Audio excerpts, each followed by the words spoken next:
Ako ay magluluto ng sariwang munggo na hinimay, at ang sahog na the best ay inihaw na milk fish or bangus. Huwag nating i-overcook, yung parang half cook lang yung pag-iihaw ng bangus. At abangan na lang ang pagluluto, at ako ay nagbabarbecue dito sa labas ng bahay at doon ako magluluto sa loob ng bahay. So andoon na yung mga ingredients, naka-ready na. At ito yung pinaghimayan ng sariwang munggo or balatong. Yan po. Hindi po natin itinatapon yan. Mayroon tayong paraan dyan para mapakinabangan. Ilalagay natin sa paggawa ng mushroom, yung tutubuan ng mushroom. Pwede rin fertilizer po yan, pero unahin ko ang gagawin kong sangkap para sa mushroom.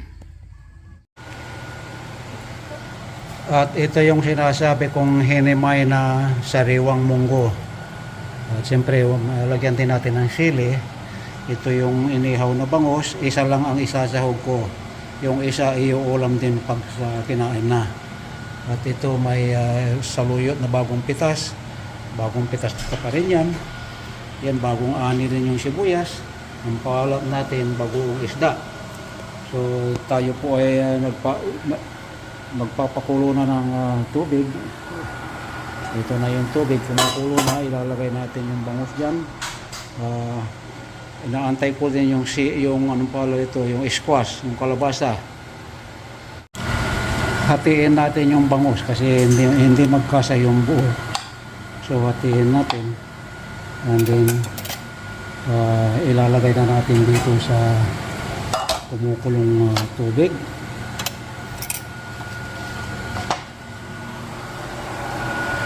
So ayan na po yung ating bangus.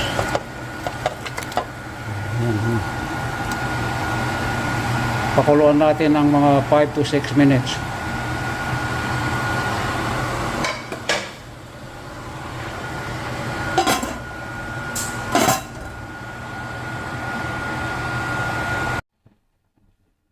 Habang kumukulo, so let's take yung sabaw, yung tubig. Ilagay natin dito sa bagoong isda para maluto yung dilis ba, yung bagoong munamon. And then ganito ang sistema niyan lang po, ganun lang.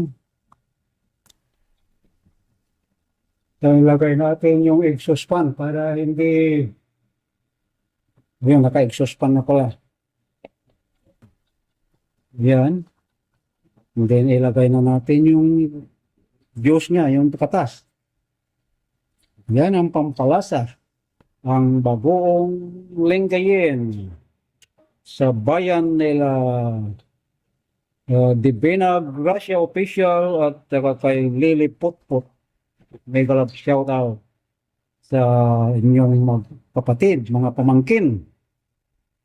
Yan, sana mapanood nyo ito. At siguradong maglalaway kayo nito sa aking pinapakitang pagluluto. Ngayon lang uli ako magluluto. So yan, nadurog na. So ibubuhos na natin uli yung sabaw niya. Huwag isama ito dahil puro tinik na po yan. Yan, mga tinik na yan. Itatapon na yan. So, hayaan pa natin kumulo ng a couple minutes para makuha yung texture ng bangus. Ito na yung fresh na kalabasa. So yan, balikan natin yung pinakukuluan na bangus. So after 6 minutes, isi-set aside natin itong bangus. I-set aside natin. Nakuha na yung texture niyan. Yun po, ibabalik din natin yan mamaya sa ibabaw. So, yan po yung inihaw na bangus. So, ang isusunod natin ay ang ito, yung kalabasa.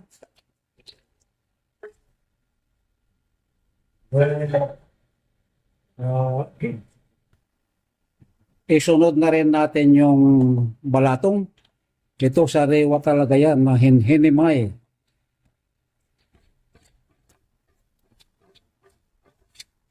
Ayan, hintik na makalimutan yung sibuyas. Walang gisa-gisa ito. Ayan, sibuyas. So, ayan na. So, takpan natin at pakuluan natin hanggang maging half cook o lumambot. Kung may puso ng saging, lalong masarap sana. Puso ng saging, talong, sitaw, pwedeng isahog dyan. Kahit walang sitaw kasi mayroon na tayong sariwang yung balatong, yung munggo. Ampalaya, pwede rin lagyan yan. After 15 minutes, tignan natin.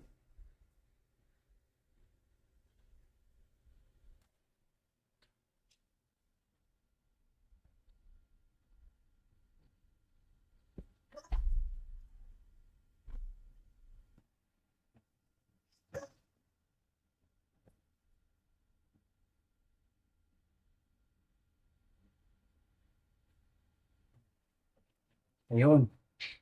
So, ang gawin natin ay pagka bumiyak na yung pag nag-open na yung ating sariwang munggo. So, meaning, okay na. Tikman natin. Kung hindi na maganit.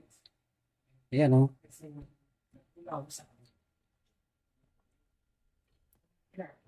Wow. A couple minutes pa.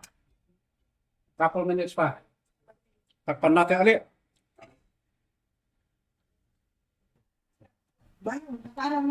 So, after a couple minutes, mula nung nag 20 minutes, subuksan na natin at ilagay na natin yung ating may naligaw na isang okra. Ilagay na natin yung ating saluyot, jute. Ito ang jute leaves. Akala nyo napakarami yan, pero pag natunaw yan, ay kakaunti na yan. Yan. Yan. Puno puno. So, yan. At pagkatapos, we have to put on top the hot pepper.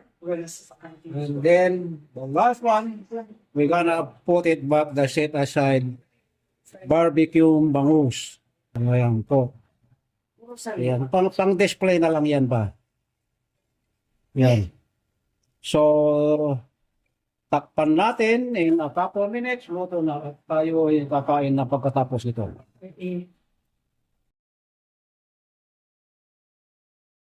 Tama na dito. So, after a couple minutes, luto na yung ating dinengdeng. Ayan, kakain na po tayo mga kapatid. Yan, ihanda na ang lamesa.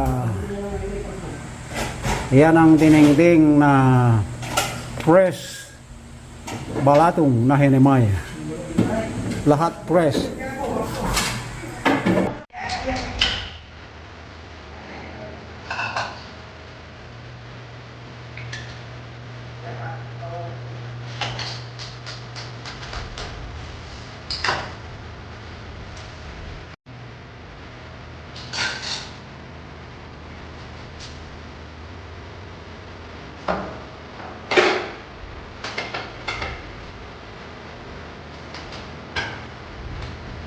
Ayaw natin mo.